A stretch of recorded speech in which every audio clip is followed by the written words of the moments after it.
দেখো বন্ধুরা, তোমাদের দাদাভাই সকাল সকাল সজনের পাতা পেড়ে নিয়ে এসছে, একটা রেসিপি বানাবে। তো তোমরা ভিডিওটা পুরা দেখো। আমার মা এখানে পেঁয়াজ কাটছে, দেখো। পাতা ধুয়ে নিয়ে আইসো। আমার বাবা আজকে একটা রেসিপি বানাচ্ছে, দেখো। ওই যে এখন দেবে ওতে পেঁয়াজ, হলুদ দিচ্ছে লবণ, জিরা দেবা। এবার দিচ্ছে এই যে পেঁয়াজ।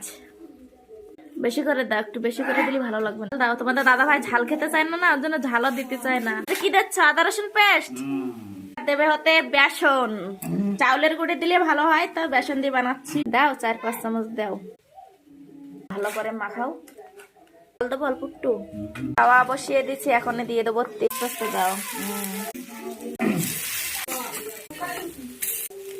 তো এই যে দেখো, বড়া বানানো কমপ্লিট।